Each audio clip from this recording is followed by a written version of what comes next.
Es un psicólogo estadounidense conocido por su obra sobre la inteligencia emocional. Nació el 7 de marzo de 1946 en Stockton, California, y es hijo de profesores universitarios. Ha trabajado como psicólogo y como periodista científico, escribiendo sobre el cerebro y las ciencias del comportamiento para The New York Times durante muchos años y ha sido editor de la revista Psychology Today, además de profesor de psicología de la Universidad de Harvard, donde obtuvo su doctorado. Su libro más conocido, escrito en 1995, titulado Inteligencia Emocional, se encuentra en la lista de bestsellers de numerosos países, con más de 5 millones de ejemplares impresos en todo el mundo en 40 idiomas diferentes. Además de sus libros sobre inteligencia emocional, Goleman también ha escrito sobre muchos otros temas como el autoengaño, la creatividad, la meditación, el aprendizaje social y emocional, la alfabetización y la crisis ecológica.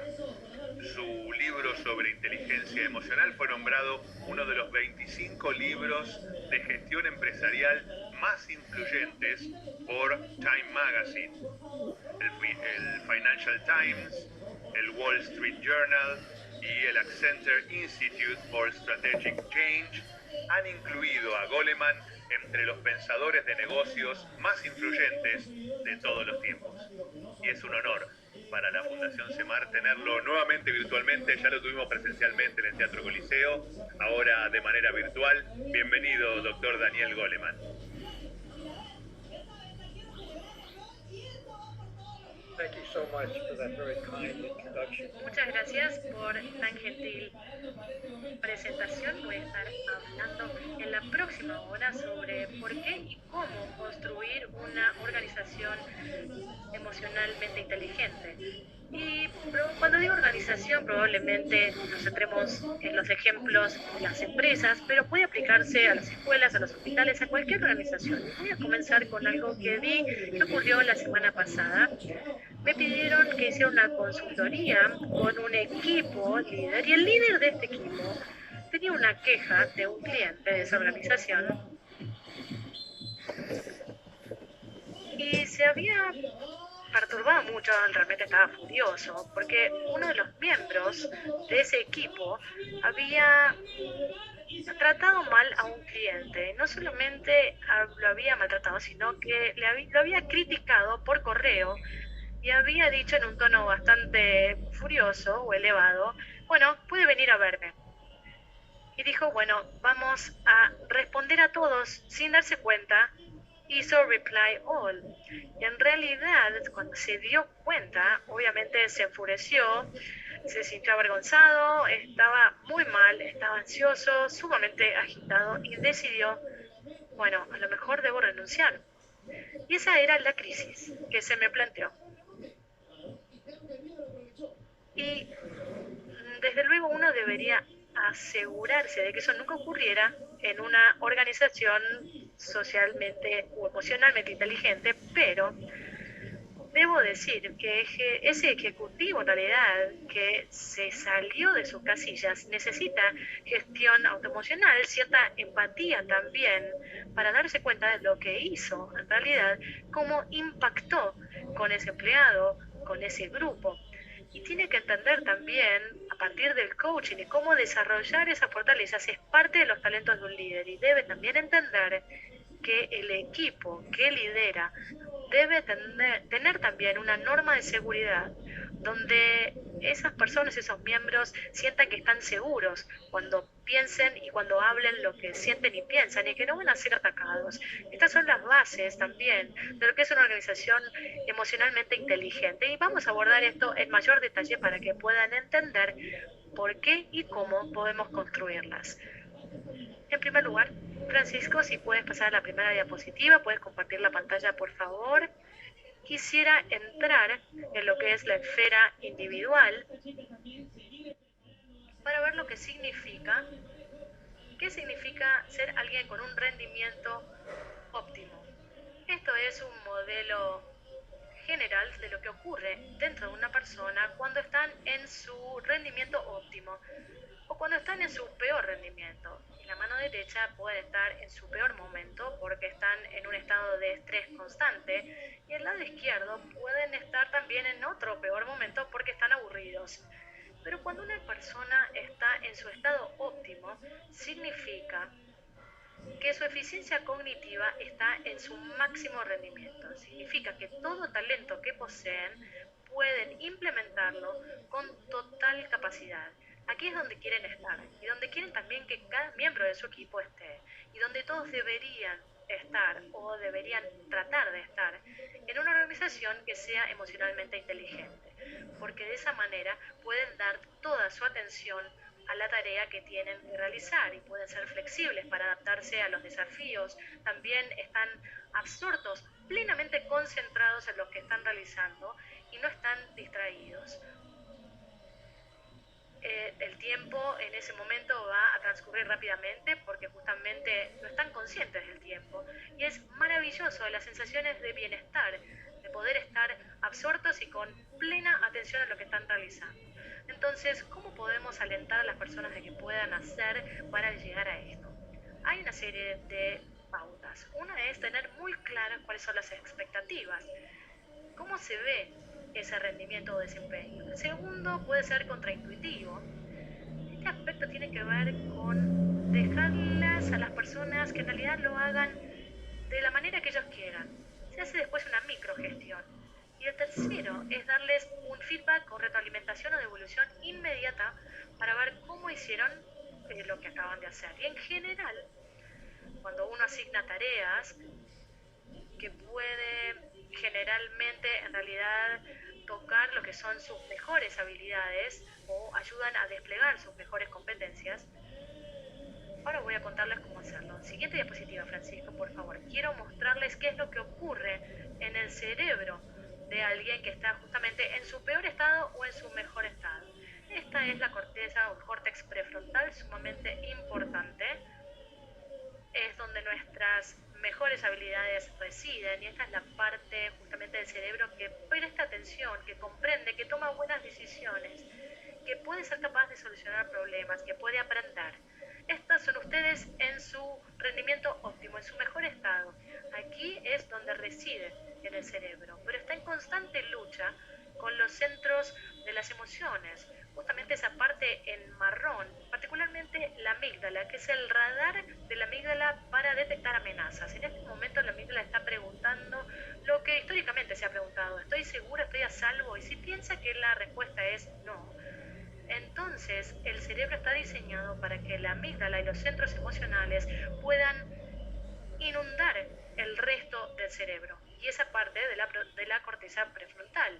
Si invade esas zonas, entonces el cerebro, la atención se centra y se fija en la amenaza o lo que considera la amenaza.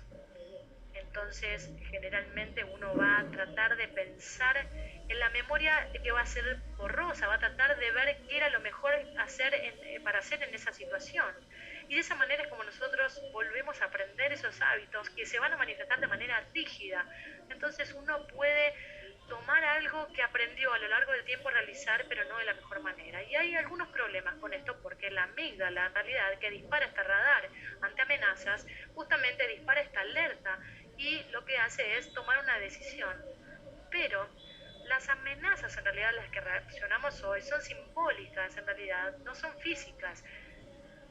En realidad, a veces pueden tener que ver con no ser escuchado, con no ser apreciado. Estas son las amenazas que percibe la amígdala hoy.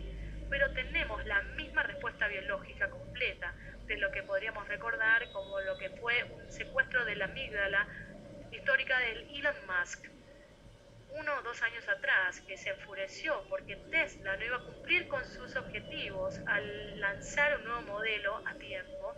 Entonces fue a la fábrica y lo que estaba haciendo era gestionar microproblemas, lo que eran sistemas automatizados, veía que colapsaban, se le escapaba. En realidad el producto estaba en un estado de pérdida y se enfureció tanto que le envió un mensaje de texto. Dijo: bueno, voy a llevar esto a manos y voy a en realidad privatizar la empresa.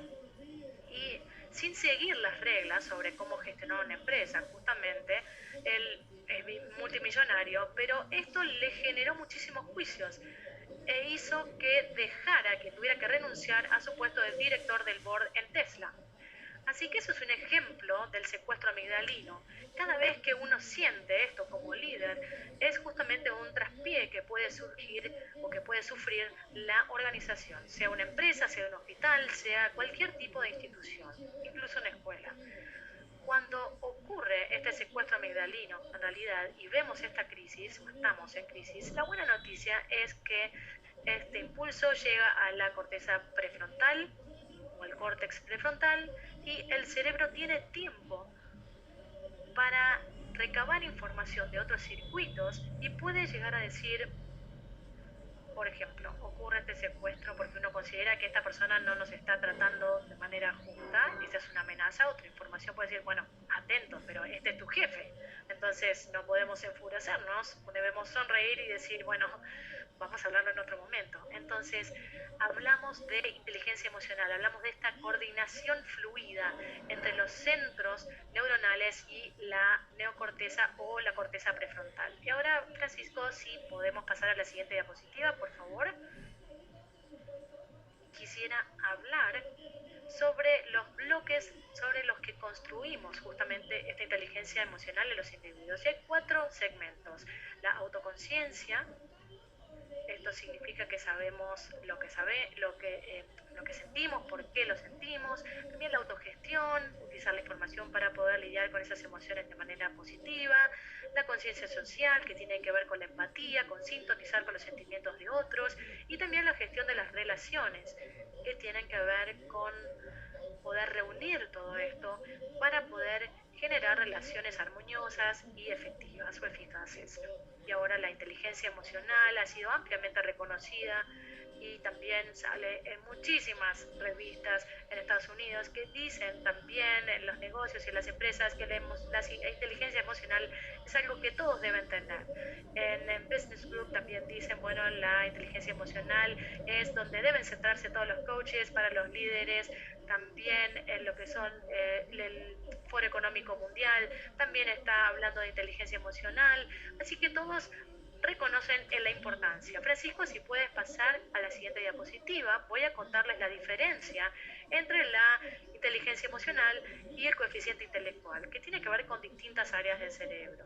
Y cuando buscamos lo que son las competencias, las habilidades en las organizaciones, hemos visto que los principales líderes hay una diferencia interesante en aquellos que se basan en habilidades cognitivas, como lo que son, pueden ser tareas de computación, y aquellos que están basadas en inteligencia emocional, como puede ser la gestión.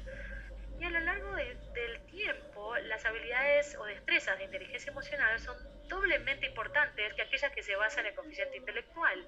Y lo que diferencia a aquellos de alto rendimiento de lo que son promedio es que cuanto más asciende la carrera profesional, más importa la inteligencia emocional. Para los líderes de investigación en las organizaciones mostraron que el 80-90% de las habilidades que distinguen a las estrellas de aquellos que son promedios se basan en inteligencia emocional y un 15% solamente se basaba en habilidades cognitivas. En otras palabras, a medida que uno escala en la carrera profesional, necesita tener lo que son habilidades cognitivas, porque ya está no necesita tanto tenerlas porque ya gestiona esa persona o ese grupo las habilidades que uno tiene. Pero lo que sí van a empezar a tener más importancia son habilidades relacionadas con la inteligencia emocional. Entonces, ese 15% entre lo que son los líderes principales tiene que ver con lo que es el pensamiento sistémico, sistemático, reconocimiento de patrones, ayuda a generar una estrategia. Pero una vez que uno realiza esa estrategia, solamente se puede implementar a partir de poder llegar a la gente, inspirarlos, comunicarse con ellos de manera eficaz y poder escuchar de manera atenta y plena. Y eso tiene que ver con la inteligencia emocional, con esas destrezas. Y vamos a ver ahora algunas de las destrezas de inteligencia emocional. Francisco, si puedes cambiar a la próxima diapositiva para abordarlas. Acá tenemos las habilidades, las competencias con respecto a lo que es la autoconciencia y la autogestión, el balance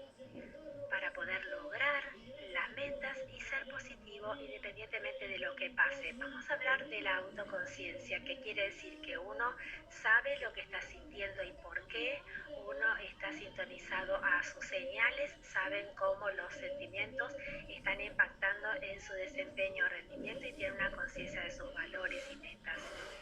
Y es importante entender que la autoconciencia depende de algunos circuitos cerebrales que no son conscientes y si están en realidad son subcorticales que están en la parte por debajo del cerebro del coeficiente intelectual. Por ejemplo, hay un círculo de empresarios donde describieron cómo tomaban las decisiones y encontraron que todos dijeron, bueno, nosotros recopilamos datos, información, más de la que la gente lo hace, lo que piensa que es relevante, pero la chequeo contra mis sentimientos más íntimos. Si no lo siento, no lo hago. Uno a veces no confía en las personas o hay algo más que está ocurriendo, que los datos no reflejan, pero el líder se da cuenta, uno está en contacto entonces con lo que dice Antonio Damasio, que es un neurocientífico que estudia esto como parte del cerebro en la toma de decisiones, lo que se llama los marcadores somáticos, que son señales del cuerpo que les dice, sí, esto es correcto o esto no es correcto, esto no lo siento como correcto. Damasio argumenta que es importante como información, no es que uno descarta todos los otros datos, pero estos son datos también importantes. Vi un estudio que decía que las capacidades, habilidades de la inteligencia emocional eran el doble tan importantes como las DCI o el IQ en inglés.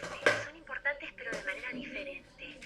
En este cuadro de las competencias que yo les mostré, las habilidades del IQ son habilidades de umbral, lo que necesitan para entrar en juego, pero no nos van a hacer sobresalir, digamos, la posición tal vez o la otra persona por ahí tiene el mismo coeficiente intelectual de ustedes, pero la inteligencia emocional los va a hacer sobresalir. Tengo un amigo que casi dejó la escuela, ¿no? Durante la secundaria, casi deja la escuela, pero luego pudo entrar a una facultad de la comunidad y tomó un curso para filmación y aprendió mucho sobre filmación, entró a una facultad de filmación y también el director de una empresa de producción le dio un trabajo en una empresa de producción en el cargo más bajo realmente de la empresa, pero era tan bueno en eso que el director convenció al estudio a financiar una película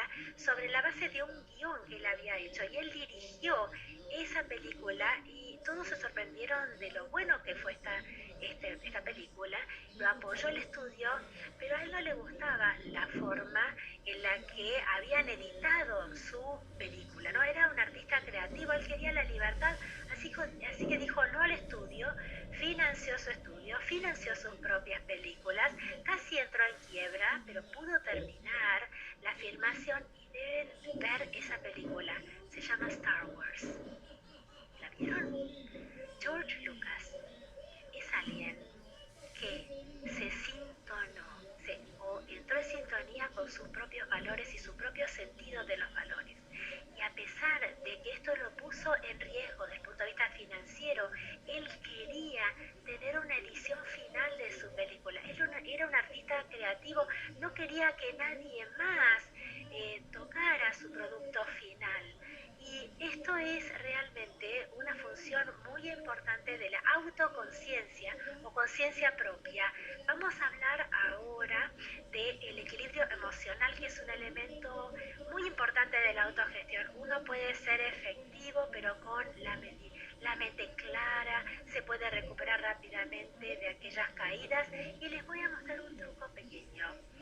Y como yo manejo las emociones, cuando uno se enoja, por ejemplo, lo puede hacer en un minuto y se utiliza realmente, por ejemplo, en los grupos de élite militares, en muchos lugares también de hospitales, que se llama la respiración de 4, 4 y 4. Uno respira lo máximo posible para que se expanda su estómago, luego uno mantiene la respiración lo que uno pueda, todo lo que pueda, luego exhala lentamente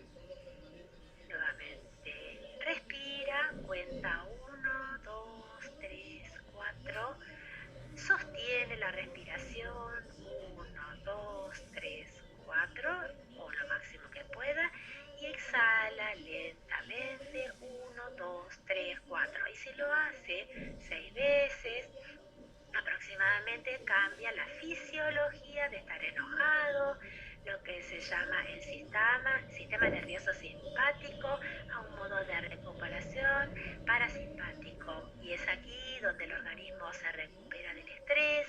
Y otro elemento importante de la autogestión y del autocontrol emocional es entender que madurez quiere decir ampliar la brecha entre el impulso emocional y cómo uno responde cuando uno más maduro es, responde de mejor manera. Yo entré a un aula de 7 chicos en una parte de Manhattan y pensé que iba a ser muy caótico, impulsivo, como los chicos de 7 años, pero no, estaban muy calmados y le dije al maestro, ¿por qué ustedes piensan que están tan calmados y se comportan tan bien? Y ella dice, creo que tiene que ver con lo que les voy a mostrar algo que hago todos los días, que llaman los belly bunnies, que son los amigos o los osos cariñosos, ¿no? Ellos llevan a su peluche más adorado, digamos, al que más quieren, que llevan, y lo que hacen es, los hacen respirar y los hacen jugar con ellos, y de esta manera es algo que los calma mucho. Y si ustedes hacen lo que se hacen inhalar, exhalar, si ustedes hacen esto, la mente quieta, la mente calma, hace lo mismo que para estos niños, ¿no? Que aumenta lo que se llama el control cognitivo, que es la capacidad del córtex prefrontal de manejar la amígdala. Cuando, por ejemplo, uno está enojado, uno puede calmarse más y concentrarse más. Los mejores líderes permanecen calmos en una crisis, como en una familia. Cuando hay una crisis, los niños ven a los padres. Como en cualquier organización, las personas miran al líder para ver si el líder ha estado en pánico, porque si entra en pánico el líder, ellos entran en pánico. Pero si está calmado el líder, esto ayuda a que la gente también esté calmada. A Francisco podemos volver atrás al primer gráfico, puede ser uno más, ahí es ese. Acuérdense que yo dije que uno está al pico, digamos, si está estresado y no puede manejar su propia emoción, se encuentran en la parte derecha y, por supuesto, el rendimiento va a bajar drásticamente. Ustedes van a ir mucho más arriba del estrés hasta nivel óptico si pueden manejar las emociones. A la izquierda pueden ir de la parte de no interés o aburrimiento, pero ahí se necesita algo más que autocontrol emocional, se necesita algo que George Lucas tenía, que fue el sentido de propósito, el sentido de significado. Por ejemplo, Daniel Pink, por ejemplo, ambos hablan de cómo y lo importante que es tener una motivación interna. El motivador puede ser el dinero o puede ser otro tipo de desempeño, que a veces las personas pierden el interés. Uno puede tener una motivación a corto plazo que caiga. La motivación interna, donde hay un sentimiento de propósito, de significado, donde es más que lo que estoy haciendo lo importante. Esto compromete a las personas, los motiva y entonces sube del aburrimiento a lo que es el nivel óptimo de rendimiento. Howard Gardner habló aquí para CEMAR y el trabajo que él realiza, y otros psicólogos lo llaman el good work, el buen trabajo, donde uno está alineado con lo que uno hace, con lo que uno hace bien, el talento, lo que uno ama hacer y el propósito, lo que tiene sentimiento para ustedes. Si pueden alinear estas tres cosas, realmente van a amar lo que ustedes hacen y los va a hacer ascender a este nivel óptimo de rendimiento. Ahora, Francisco, vamos a volver entonces, creo que es la quinta diapositiva, una más ahora. Perfecto, esta diapositiva, muchas gracias. Quiero hablar ahora de las relaciones. Este es el cerebro social, ha sido descubierto más recientemente, digamos, y quiere decir que uno se puede relacionar con una persona, incluso en Zoom, una teleconferencia, ya sea que uno sea maestro, líder, médico, lo que sea, entre los cerebros realmente va a ser muy poderoso, es inconsciente, es automático el cerebro social, pero permite algo, permite que lo que sucede... Where when the leader is in a positive state, I'm feeling great.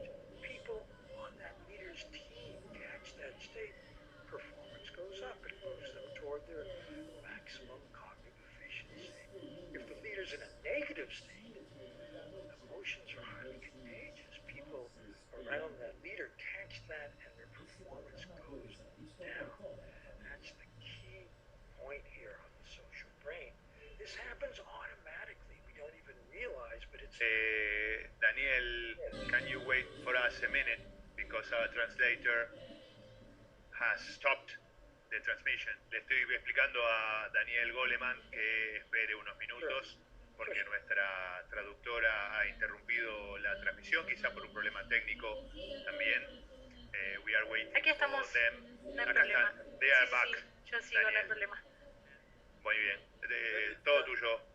Where did interpretation end? Estábamos hablando del cerebro social.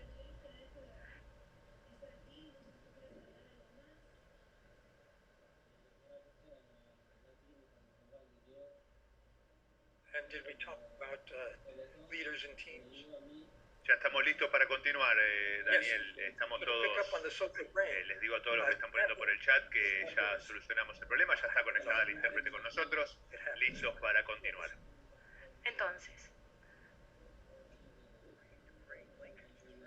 cuando tenemos justamente esta conexión de cerebro a cerebro es sumamente importante porque en una organización es contagioso. Cuando el líder siente algo, esto tiene un efecto cascada en cada uno de los demás participantes del equipo. Entonces, cuando el líder tiene esos sentimientos positivos, el rendimiento se eleva de todo el equipo. Y por oposición, si el líder está en un estado de ánimo negativo o está enfadado, inmediatamente captura el resto del equipo esas sensaciones, esos sentimientos, y el rendimiento baja y cae. Entonces, esto es sumamente importante y se llama cerebro social. Siguiente diapositiva, por favor, Francisco. Bueno, entonces ahora vamos a hablar de lo que es la conciencia social y lo que es la gestión de las relaciones. Vamos a centrarnos en dos. En el primer caso, en la conciencia social, tenemos la empatía. La cognitiva, a nivel cerebral, tiene que ver con que yo entiendo cómo te sientes, me puedo comunicar contigo, sé qué términos debo utilizar para que lo puedas entender. Y por otro lado, está la emocional. Y eso quiere decir que yo sé lo que sientes, porque también lo siento así. Y creo que hay dos tipos de empatía, y creo que son muy cruciales en realidad organización justamente emocionalmente inteligente. Tiene que ver con la preocupación empática. Yo me preocupo por lo que te está pasando, pero además quiero lo mejor para ti. Y en realidad justamente esto puede ser correlacionable a la sensación que tenemos los padres hacia nuestros hijos, o también lo que puede ser un docente con los estudiantes o un líder con el grupo de trabajo con el que está. Así que estos son líderes en realidad los que nosotros queremos seguir generalmente. Si el líder tiene una ausencia de esa preocupación empática, este líder no va a tener muchísimos seguidores. En términos de lo que es la gestión de relaciones, necesitamos centrarnos en el liderazgo de los equipos, particularmente porque los equipos son la unidad básica de la organización emocionalmente inteligente. Francisco, quisiera pasar ahora a la siguiente diapositiva. Y esto está basado en un trabajo colega mío, Vanessa Truscott, que ha estudiado muchísimo los equipos, y ella halló que los equipos pueden ser emocionalmente inteligentes al igual que los individuos, y estos equipos tienen normas o reglas tácitas sobre cómo podemos interactuar. Uno es justamente esta comprensión interpersonal, esta empatía entre los miembros. Lleva su tiempo para llegar a conocerse, conocer sus fortalezas, sus límites, Y también, por otro lado, tiene que ver con ese candor, ese poder sentirnos cómodos al desafiar también a veces a otros miembros del equipo cuando actúan de manera contraproducente para todo el equipo. Por otro lado está la autoconciencia del equipo, es decir, para qué es bueno el equipo y dónde necesita mejorar. Pero hay que ser también honestos en la autoevaluación y cómo se está desempeñando el equipo y cómo pueden mejorar. Desde luego hay una rendición de cuentas que es individual, por un lado, manera en lo que uno puede desempeñar en cuanto a tareas, los errores y cómo mejorar también esto. Y esto lleva a su vez a otro elemento de lo que son equipos de alto rendimiento que tiene que ver con un aprendizaje constante o continuo. Utilizar ese tiempo que se trabaja en equipo para mejorar. Entonces, si uno piensa o se centra, si quiere, en lo que puede ser rendimiento de un equipo, rendimiento individual, entonces tiene que poder cubrir cada uno de estos elementos para ver dónde puede mejorar cada uno en las áreas. Lamentablemente vi un equipo una vez en el que el líder decía, bueno, quiero que ustedes sean francos, quiero que ustedes sean abiertos, pero en realidad, cuando en realidad los miembros eran en realidad honestos, el líder estaba como a la defensiva. Entonces, era una oportunidad perdida, porque no se podía construir verdaderamente un equipo de alto rendimiento. Google ha mostrado también que sus equipos de mayor rendimiento tienen también una sensación de seguridad psicológica, es decir, que se sienten seguros en ese espacio para poder alzar la voz y tomar riesgos en lo que es un equipo de alto rendimiento. Trescott también ha encontrado que cada uno de los miembros se siente cómodo para poder hacerlo.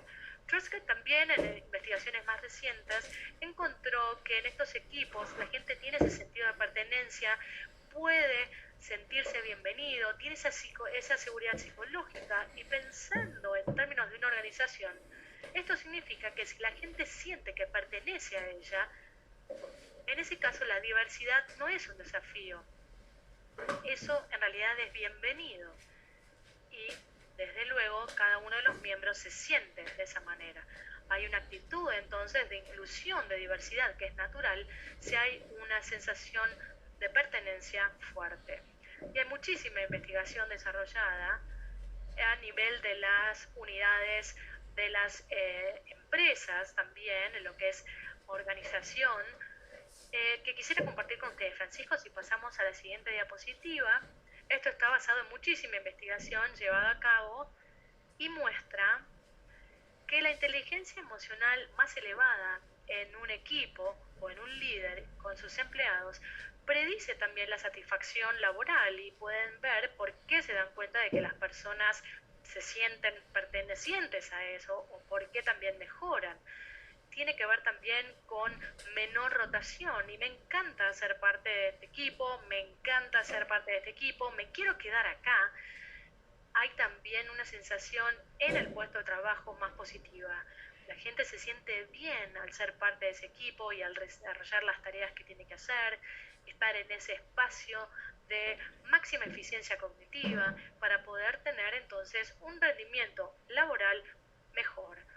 Y por otro lado también se sienten más involucrados y comprometidos, aman lo que hacen y esto a su vez lleva o deriva en una mejor salud física y mental y también en lo que denominamos una buena ciudadanía organizacional. Esto significa que yo puedo en realidad mirar a mi alrededor y ver a quién puedo ayudar y si puedo ayudar a alguien lo voy a hacer. Eso significa que las personas se ayudan en unas a otras, particularmente en momentos donde hay mucha presión, donde hay mucho estrés. En esos momentos es donde surgen estas personas para ayudarse mutuamente. Mi propia investigación, mi aporte, también fue un artículo publicado por el Harvard Business Review con respecto a lo que son las organizaciones más inteligentes y perfilamos 3 organizaciones en particular. Una llamada Miel, es una empresa de construcción en Estados Unidos. La segunda es Progressive, es la compañía de seguros número 3 rankeada en Estados Unidos. Y la tercera es un hospital. MD Anderson Cancer Center es un centro de investigación sobre cáncer, que es una de las instituciones más respetadas. Entonces, en el caso de la primera institución, después de de que los primeros líderes, los principales líderes, atravesaron toda una formación en inteligencia emocional, se elevaron los informes y los impactos de lo que podía ser también la evaluación en equipo o rendimiento individual, era que si el líder mostraba más control emocional, recuerden que hablé de esto, las personas escuchaban mejor al líder, compartían más información, tomaban mejores decisiones. Eso era porque estaban con esa sensación de seguridad, porque había una confianza hacia el líder, sentían que el líder los respetaba, los abrazaba, y que si cometían un error, eso lo iba a percibir el líder como una oportunidad de aprendizaje. Y por otro lado, si el líder había mejorado justamente esta empatía, significa que podía tener mejores relaciones y también generaba más impulso en lo que eran sus reportes, también tenía que ver con los esfuerzos, había más esfuerzo también de las demás personas o participantes, había más eficiencia, rendimientos en la calidad del trabajo y había un aumento también de efectividad en el equipo y en la organización. También hay investigación, vamos a ver, Francisco, la siguiente diapositiva. Esta es investigación sobre lo que es un mejor rendimiento en las empresas, y esto tiene que ver con las organizaciones, que redunda en una mayor satisfacción del cliente, mayor productividad. En este caso, cuando hicimos el relevamiento en el hospital, vimos que las personas se sentían mucho mejor a partir del tratamiento que recibían. Esto redunda en una mayor productividad porque en realidad esa eficiencia cognitiva perdura a lo largo del tiempo, y esto deriva en un aumento de ganancias o de ingresos. En la compañía Biel de construcción, que mencioné en primer lugar, vimos que sus acciones habían aumentado en un 20% y el retorno, la rotación era solamente un 4%, era muy baja. Y habíamos visto en el caso de la compañía de seguros que su participación en el mercado había aumentado, mientras que se reducía en otros competidores, habían superado a la competencia, habían aumentado en un 9% también, y estaban en su pico de rendimiento en lo que era ese tiempo en el semestre. Así que tenían también información de satisfacción del cliente muy alta. Y por en lo que era la participación de los empleados había mejorado también, y en Anderson también en el listado y en el ranking habían permanecido también como el primer centro de investigación de cáncer de Estados Unidos. Así que vemos en todos los tres casos que mejoraron en todas estas áreas de evaluación. Así que la siguiente pregunta es, ¿cómo se desarrolla una organización emocionalmente inteligente? Francisco, ahora, después de esta diapositiva, sí vamos a abrir el piso. Entonces, ¿cómo construir esta organización emocionalmente inteligente? Las recomendaciones son justamente contratar a personas inteligentemente emocionales, que revisen lo que es el desempeño de inteligencia emocional, pero las dos últimas son las más importantes: enfatizar la inteligencia emocional en capacitación y hacer un coach de inteligencia emocional. Francisco, ahora sí podemos cerrar el PowerPoint. Gracias por la ayuda y la asistencia. No la necesito más, así que vamos a abordar las siguientes preguntas. ¿Cómo contratamos según inteligencia emocional? Y esto sí es difícil porque las personas, por ejemplo, en un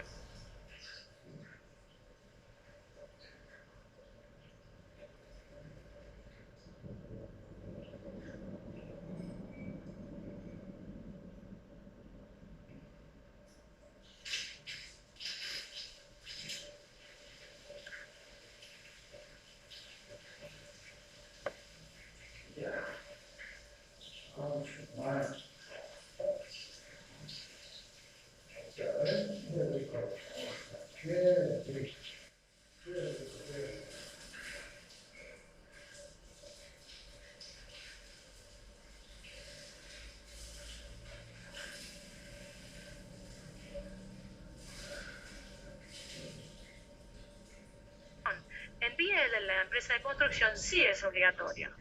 Y el líder,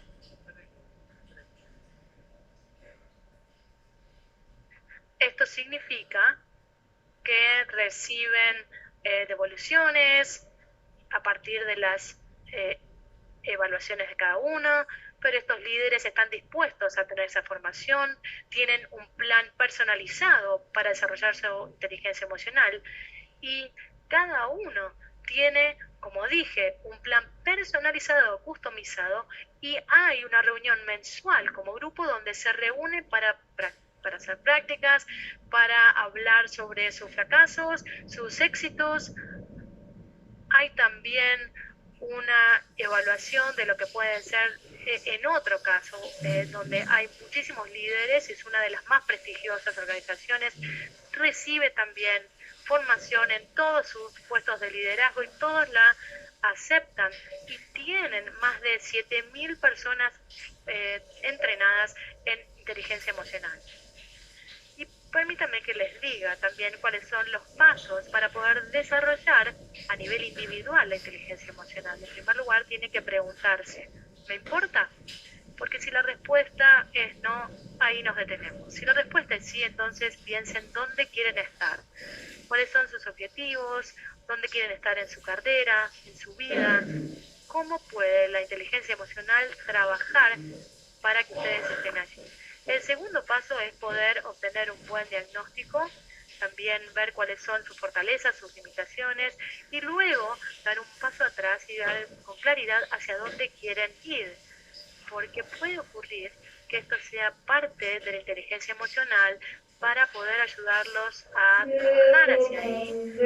Y por último, pueden tener un plan de aprendizaje que los va a ayudar a mejorar esa inteligencia emocional y luego practicarlo en cada una de las oportunidades que surjan. Porque la inteligencia emocional es una destreza conductual, no es en realidad una habilidad cognitiva como lo que pueden ser las matemáticas o las habilidades en computación. Y con el caso de la inteligencia emocional es como mejorar un golpe de golf. Hay que practicar. Entonces, la última recomendación es practicar este nuevo comportamiento o conducta en cada oportunidad que pueda surgir.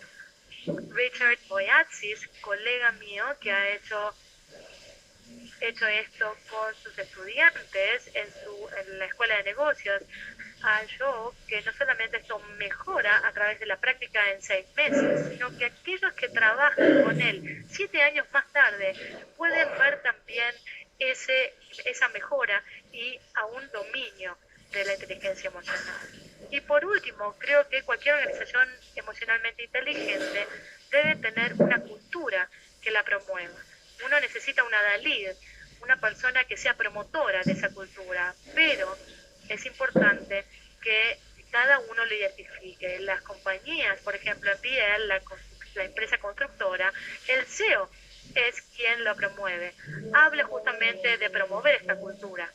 Habla sobre cómo las personas pueden abordar, no solamente con su rendimiento o las metas esperadas, sino que parte de su desempeño tiene que ver también con poder mejorar el rendimiento de los demás. Así que quiero con esto cerrar sobre cómo los líderes pueden modelar esta inteligencia emocional, porque esto es parte también de la sensación de mostrar que esto impacta e importa en una organización inteligentemente emocional.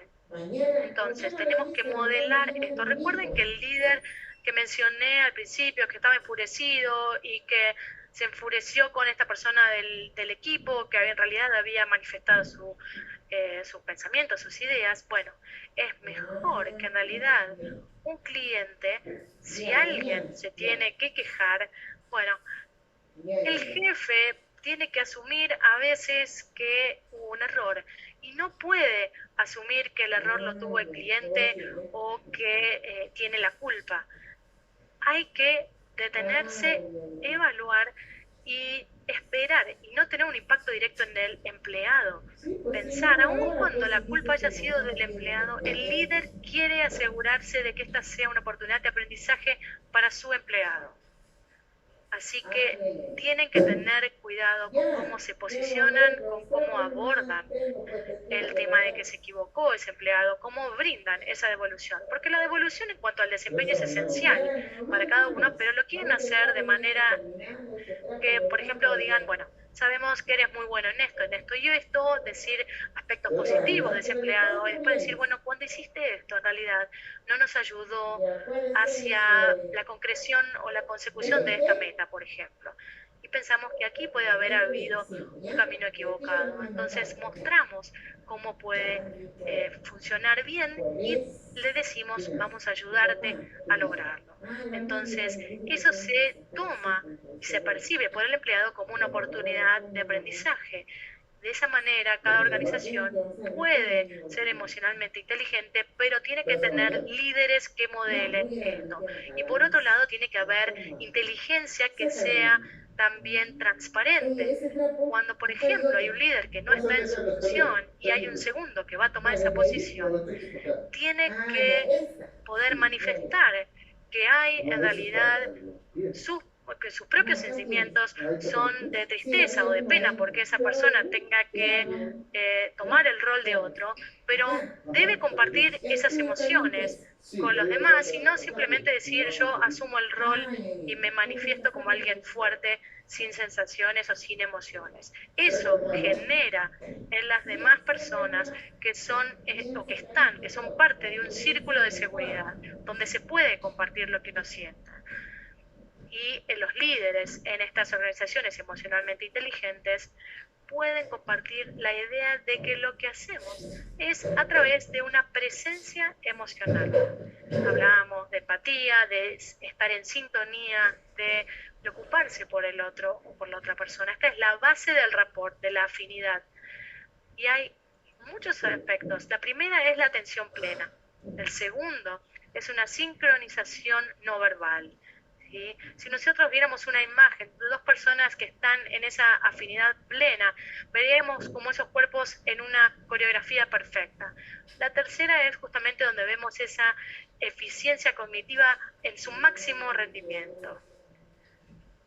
Y estas son las bases de lo que nosotros vemos justamente una conexión real.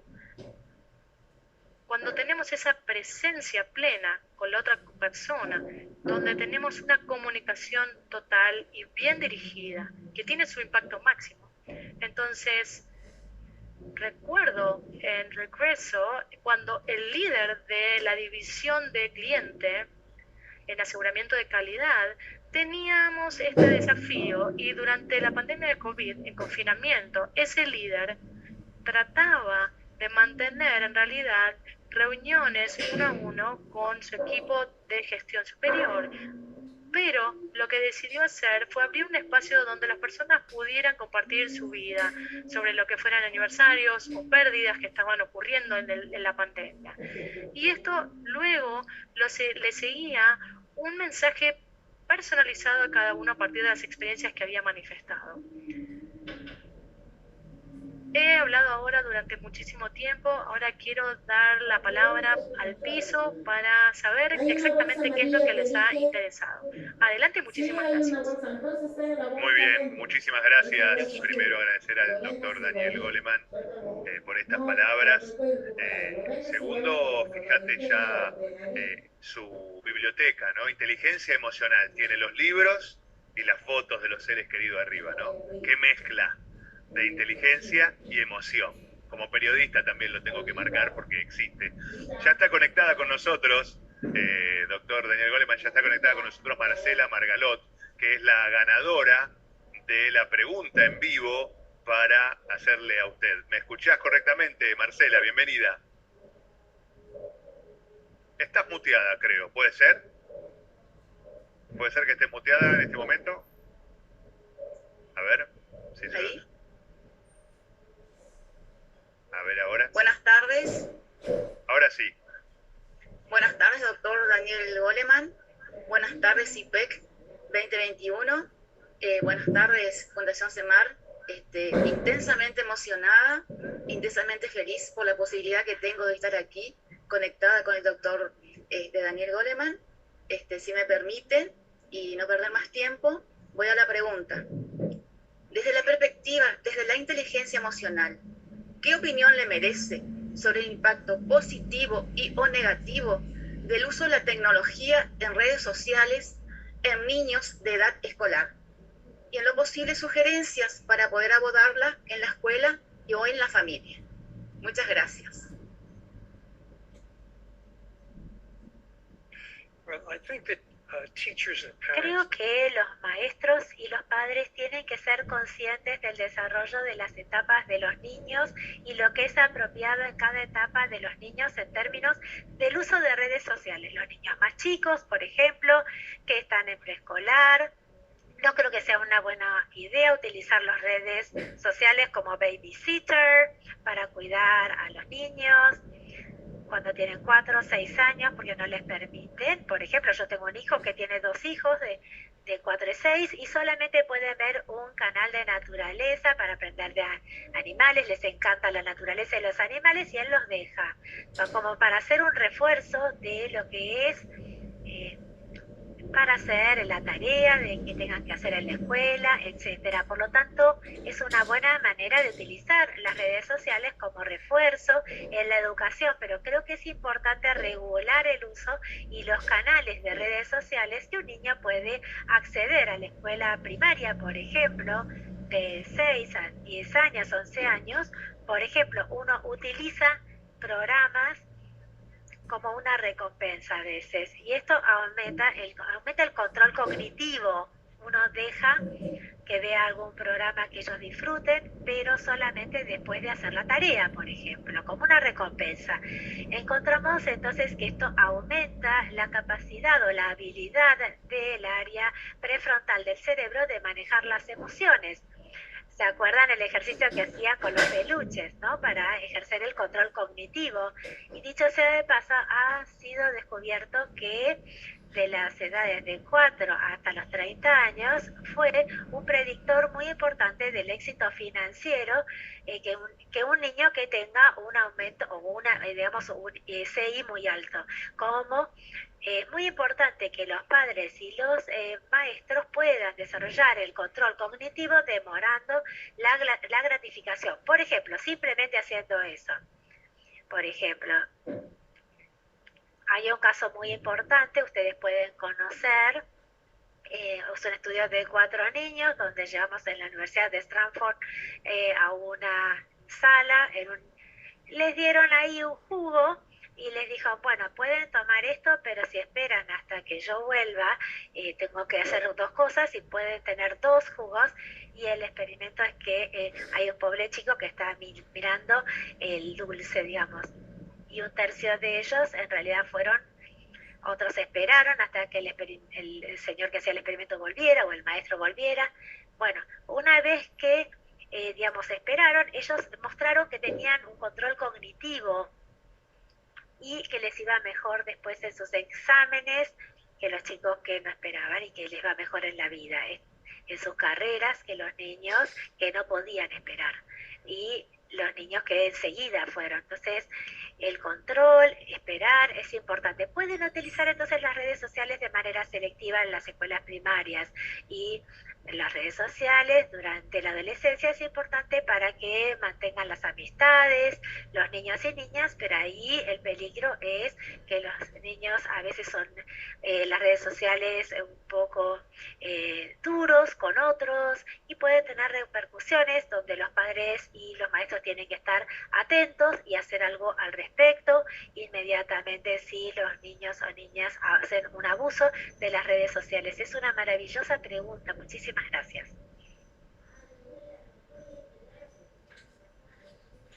Muchas gracias, Marcela, por la pregunta. Gracias a ustedes. Muchísimo y bueno, has festejado tu premio entonces. Así es, así es. Gracias, un abrazo grande. Muchísimas gracias, un placer. No, por favor. Nosotros continuamos con las preguntas para usted, doctor Daniel Goleman, que las fuimos sacando del chat de la gente. La primera, ¿de qué manera el jefe se puede transformar en un líder emocionalmente inteligente?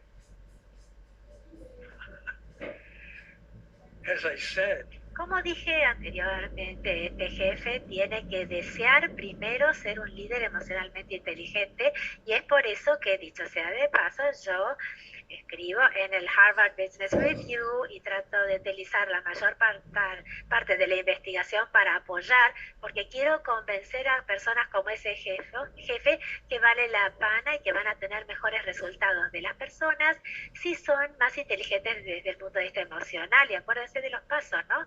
Primero uno tiene que tener realmente estas ganas, esta disposición, y luego tiene que ver cuáles son también las metas que uno tiene para su carrera. Su jefe también va a tener algunas metas, y después tenemos lo que se llama el inventario ESI 360, que está en español y en portugués, que muestra 12 competencias de la inteligencia emocional, donde encontramos, por ejemplo, caracterizamos y que caracterizan el rendimiento de las personas, y tienen allí los límites, las características, y después pueden equiparar eso con respecto a dónde quieren ir ustedes. Traten de encontrar competencias que ustedes puedan desarrollar, trabajar sobre ellas, y que puedan ayudarlos a lograr, a conseguir la meta, y después tener un plan de aprendizaje para ustedes, un plan que puede ser, por ejemplo, ser un mejor, escuchar mejor. Realmente la cualidad más negativa es no poder escuchar, ¿no? En un líder. Los líderes que yo conozco, por ejemplo, bloquean 15 minutos, por ejemplo, para que si una persona viene con una pregunta, escuchan un poco, pero después los cortan. Pasa en medicina, pasa con los maestros, la naturaleza tal vez. Si uno quiere ser o escuchar mejor, tienen que tratar de desarrollar para poder entender qué quiere decir la persona, y eso quiere decir que hay que desarrollar un hábito de no cortar a la otra persona, o de asumir la conversación siempre uno. Tratar de estar menos, digamos, estresado, y uno tiene que reemplazarlo con un hábito nuevo, pero hay que practicar ese nuevo hábito. Entonces el paso 4 es practicar el hábito en cada oportunidad que uno pueda, porque cuanto uno practica más y más, uno va a mejorar cada vez más, y el cerebro no distingue entre la vida en la casa o la vida en el trabajo. Uno va a practicar con sus hijos, puede practicar con su esposa o con la persona con la que vive, su amigo. Esto significa que uno tiene que ser consciente y tratar de ver si el hábito antiguo se puede reemplazar intencionalmente con uno nuevo, y al principio va a ser difícil, pero cuanto uno más lo haga, más fácil se va a tornar. Richard Bonatis encontró que no solo la gente mejora después de 6 meses, por ejemplo, de practicar las competencias que les mencioné, pero cuando uno evalúa con las personas 7 años más tarde, las mejoras todavía se pueden ver. Este aprendizaje queda en el cerebro, permanece en el cerebro, cambian los circuitos neuronales para cambiar los hábitos antiguos con el hábito nuevo. Y lo último es conseguir apoyo, puede ser un coach si uno está a nivel más alto, por ejemplo, o un equipo, alguien que pueda enseñarle, porque uno siempre tiene malos días en los que uno va a volver al hábito antiguo y que no va a poder lograrlo al hábito. Entonces tiene que tratar de volver y buscar ayuda también. Bueno, esta es una respuesta un poco larga, pero acuérdense que el primer paso es que el jefe primero tiene que querer hacerlo. Eso es lo primero que se necesita. Muchas gracias. Te preguntas para hacerle, Daniel, o sea que podemos seguir un tiempo largo. ¿Cuán importante es encontrar nuestro propósito en la vida para desarrollar de la mejor manera nuestra inteligencia emocional? ¿Y cómo podemos educar en nuestros estudiantes a que encuentren su propósito en la vida?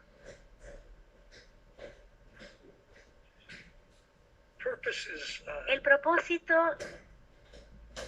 no creo que sea algo que uno pueda enseñar. Uno puede enseñar por qué es importante el propósito, pero no se puede en realidad enseñar cuál va a ser el propósito para una persona, propósito de la vida. Tiene que descubrirlo la persona por sí sola, y como dije anteriormente con el ejemplo de George Lucas, de Star Wars, en realidad no es lo que uno hace, sino lo que da significado a su vida. Hay un libro de Viktor Frankl que se llama Man's Search for Meaning, el significado de la vida, donde él quería hablar del propósito antes de ser arrestado por los nazis y fue colocado en un campo de concentración. Él sobrevivió a 4 campos diferentes y cuando salió escribió En busca del significado, pero antes de esto dio 3 conferencias sobre el propósito de la vida. Ha sido publicado en un libro, Yes to Live, a pesar de todo, In Spite of Everything, porque él dijo, y cita a Nietzsche, si uno tiene un propósito, un porqué, uno puede superar cualquier cosa, es decir, todas las tristezas y todas las penurias que él vivió en los campos de concentración. El propósito nos permite poder superar las dificultades. El propósito no es necesariamente lo mismo que felicidad, es una satisfacción más profunda, es lo que da, lo que a uno hace un sentido de significado. Puede ser difícil, tal vez no uno va a estar contento cuando lo hace o mientras lo hace, pero va a estar satisfecho debido a que es importante para uno. Y me acuerdo, por ejemplo, que comencé un libro de Emotional Intelligence, de inteligencia emocional, con el conductor de un colectivo, un día de calor en Nueva York, húmedo, con una temperatura muy alta ese día. Estábamos todos un poco enojados, pero el conductor hace algo inusual. Me vio y me dijo, hola, ¿cómo fue tu día? Y yo me senté y me di cuenta que él estaba llevando a cabo un diálogo con todos los que estaban en el colectivo, y cuando se bajaban, él miraba a la persona a los ojos y le decía que tengas un maravilloso día. Y realmente significaba o quería decir eso. Y esto quiere decir cambiar el humor de las personas durante el tiempo que estaban en ese ómnibus. Cuando se murió, supe algo del obituario. Era el conductor más popular de la historia de Nueva York. 3.000 cartas de recomendación, ninguna queja nunca cuando trabajó de colectivero. Y fue el único conductor de colectivo que tenía tantos fans que entre las personas que estaban en su colectivo, que realmente tuvo, cuando falleció, una gran cantidad de personas que fueron. Y él se lo veía, la gente veía cómo pasaba. Él se veía como asistiendo, no la congregación, las personas que estaban en el ómnibus. Él tenía como una misión, como si fuera un pastor, como si fuera una iglesia, como llevar la misión a los que están, con lo que uno hace. Dicho sea de paso, en el último siglo, en realidad, uno se escuchaba mucho sobre yo soy, mi interés, yo, el ego, mi interés es lo importante, mi carrera.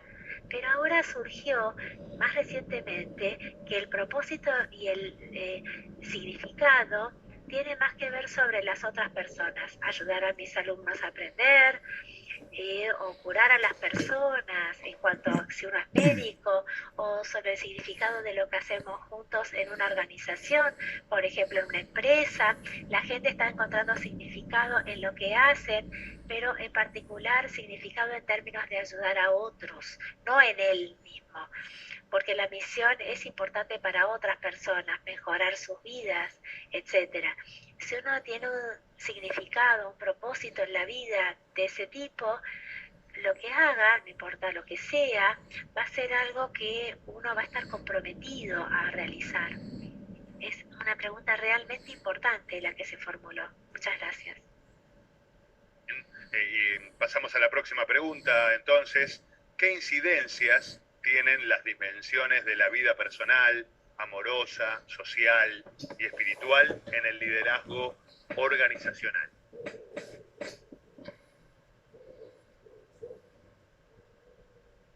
Well, that's an interesting question because es interesante esa pregunta porque, como dije, el cerebro no distingue entre la vida personal o la vida profesional, por ejemplo. Es decir, tiene la misma cantidad de emociones, lleva estas emociones al trabajo. Me acuerdo cuando escribí el libro Inteligencia Emocional, la gente decía, no pueden utilizar la palabra emociones en el negocio o en la empresa, porque tiene que ver más con la vida privada, no con la vida de trabajo. Pero ahora se entiende que uno lleva las emociones al trabajo. La vida personal, entonces, la vida espiritual, lo que los ayuda a ustedes a tener una actitud positiva, es muy, muy importante con respecto a lo que uno va a hacer luego en el trabajo, porque establece el tono emocional y, como dije anteriormente, la positividad, la mente positiva, que es una de las 4 competencias clave para un rendimiento óptimo, es tener una mente positiva, la idea de que yo puedo mejorar, la gente que está conmigo, mis pacientes, mis alumnos pueden mejorar. Estas actitudes son importantes, importan. A veces se llama el growth mindset, la mente de crecimiento. Y esto también tiene que ver con las metas. La meta en la vida puede ser distante o puede haber muchos obstáculos, pero la gente con esta mente positiva persevera. Saber hacia dónde uno va es importante y por qué uno va, porque no importa si las cosas son difíciles ahora, nos va a ayudar a llegar a donde quieren llegar.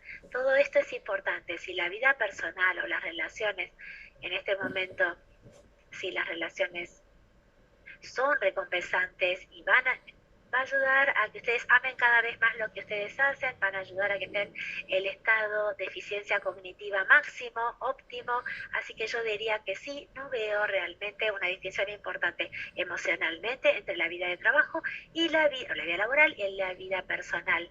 Creo que las emociones se traspolan en una dirección o en la otra dirección. Si uno tiene un mal día en el trabajo, puede ir y estar mal con sus hijos, por ejemplo, pero si uno puede manejar las emociones, pueden tratar de mantenerse calmos y no enojarse, va a ser mejor para ustedes y mejor para todos los demás. Nuevamente traslado una pregunta. ¿Cómo afectó la pandemia a Daniel Goleman? Daniel Goleman, ser humano, sabiendo todo lo que usted sabe, ¿fue un proceso simple de manejar? ¿Qué herramientas puso en práctica?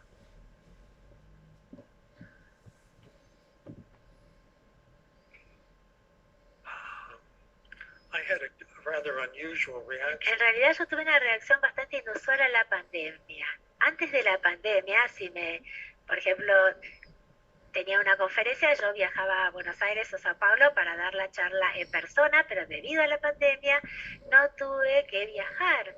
En realidad encontré que eso fue un alivio maravilloso para mí porque me encanta realizar conferencias como ahora, a través de Zoom o videoconferencia, o a través de Cisco, Meet o lo que sea, cualquiera sea la plataforma. Desde este punto de vista fue bueno, pero por otra parte no pude ver a mi familia o amigos durante tiempo y eso realmente me puso de alguna manera triste. Manejé las emociones utilizando algo que uso hace mucho tiempo, que es la meditación, y como usted lo dice, yo voy a compartir con ustedes que la meditación de respiración que mencioné anteriormente, así se puede hacer si uno desea, porque calma mucho, ayuda también a aclarar la mente, ir de esta situación de bajo rendimiento al alto rendimiento, o sea, del estrés al no estrés, que tiene la eficiencia importante. Y uno no necesita ningún sistema de creencias, todo basado solamente en la neurociencia, donde nosotros hallamos que tiene beneficios muy importantes y después les voy a contar. Y eso fue lo que utilicé. Entonces la meditación o la respiración, inhalar profundamente, exhalar profundamente, comienza nuevamente con la próxima respiración, prestando atención plena, ya sea al estómago que sube y baja, al diafragma que sube y baja mientras uno está respirando, también a la boca, cómo ingresa el aire y cómo exhala, al ritmo de inhalar y exhalar. Y está bien si uno tiene algunos pensamientos que puedan entrar y salir, siempre que uno pueda mantener la conciencia de la respiración, pero si la mente de alguna manera se deriva y hay alguna restricción y uno se da cuenta que está siendo distraído por ello, hay que traer la mente nuevamente a la próxima respiración, permanecer con la respiración plena y completa de inhalar y exhalar. A veces a algunas personas les ayuda, por ejemplo, contar de 1 a 10 y comenzar nuevamente. 1, inhala, 2, exhala, 3, inhala, 4, exhala, Si uno se distrae con algo, comienza nuevamente, trata de hacerlo nuevamente y lo hace durante un periodo de 10 minutos, 5 minutos. A mí me gusta hacerlo mucho tiempo. Yo no tengo un día de mucho trabajo a veces, así que yo lo dedico realmente a usar la medicación y me ayudó durante el tiempo de pandemia y de cuarentena, ¿no? De cuarentena me ayudó bastante realizar esto. Esta tarde, por ejemplo, voy a leerle a mis 2 nietos de 4 y 6 años, y leerles con mi esposa, que son los cuentos favoritos que ellos tienen. Nos encanta porque nos ayuda a estar en contacto con ellos. A veces no podemos estar en persona, pero eso nos ayuda. Es importante para que ustedes mantengan las amistades, llamar a las personas, verse por Zoom si no las pueden ver en persona, y también encontrar maneras de poder manejar sus propios sentimientos internos. Y la meditación de respiración aumenta la memoria de trabajo, la eficiencia cognitiva, como mencioné en los alumnos. Les va mejor en los alumnos cuando hace este tipo de mindfulness, de mente atenta. Ayuda también a las personas en la salud. Hay también una respuesta positiva en las relaciones, y cuanto más uno lo hace, mejor va a ser el resultado. Cuanto más lo practican, todas estas cosas entonces ayudan. Buena suerte. Mientras iba hablando usted, nosotros también íbamos inhalando, exhalando, practicándolo para ver si nos sale bien y nos relaja. Le traslado la pregunta: ¿cómo trabajar con líderes que no se capacitan y no permiten innovar en las escuelas?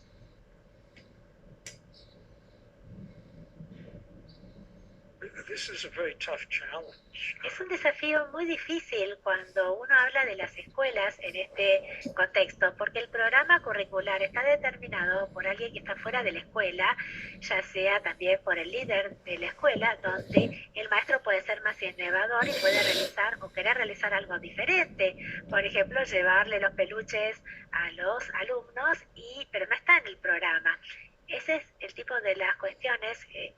Es la paradoja, ¿no?, sobre el logro académico. La paradoja es ayudar a los alumnos a ser más conscientes, manejar las emociones, o ser más empáticos, o llevarse mejor con las personas. No es parte de la currícula, pero ayuda a los alumnos a aprender mejor, ayuda a los alumnos con la misión de la escuela, con el objetivo que es enseñar a los alumnos.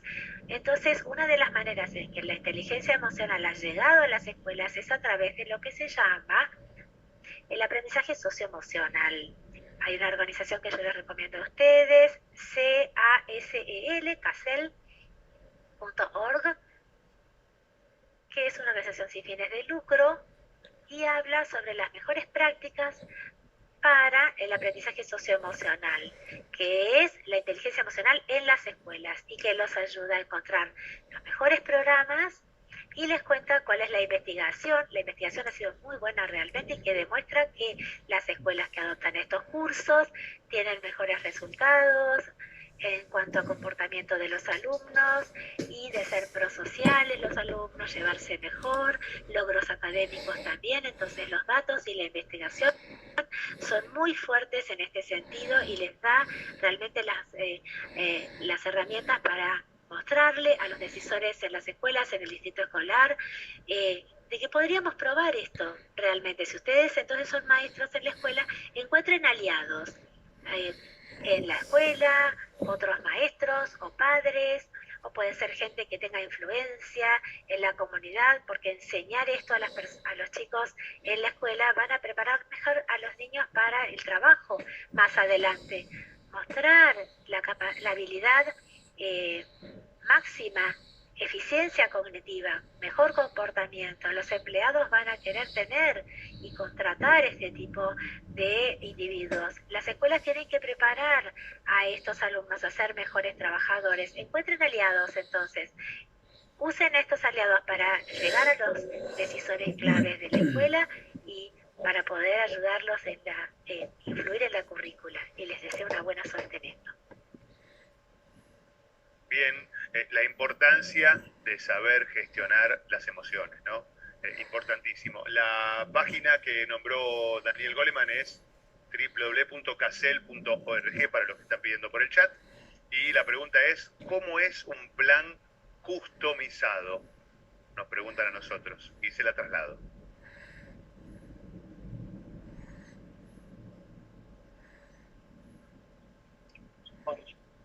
A customized learning plan.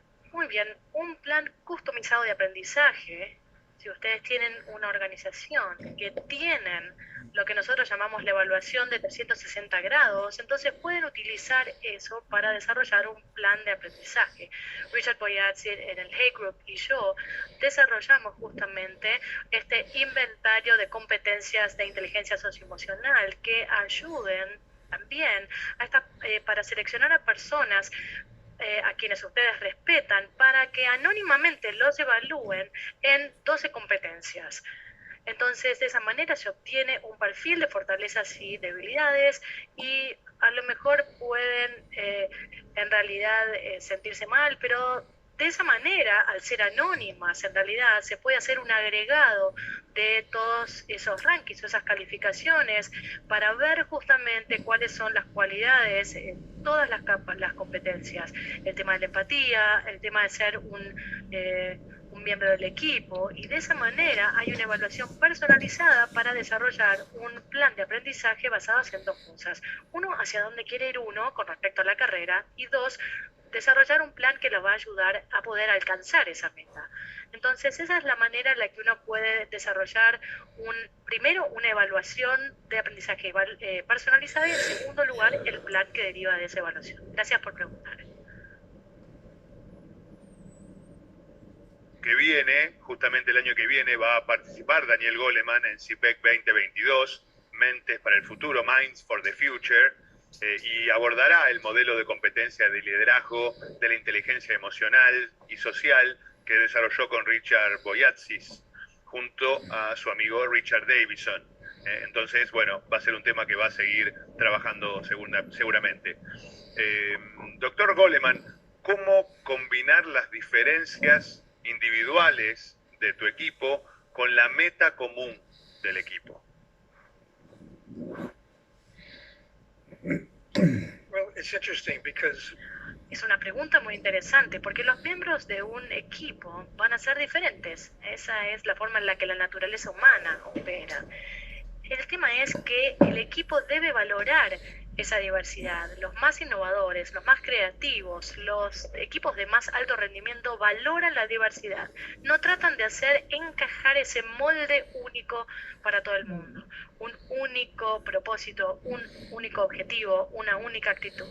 Entienden que tener puntos de vista diversos, perspectivas variadas, pueden ayudarlos de muchas maneras. Entonces, recuerden, por ejemplo, la seguridad psicológica como la llave a lo que son estos equipos de alto rendimiento. Y pueden ser de alto rendimiento en términos de respuestas innovadoras o de cumplimiento de metas o de concreción de logros. Entonces, esa seguridad psicológica significa que valoramos a cada uno de los miembros del equipo, no solamente a solo los que nos aprecian.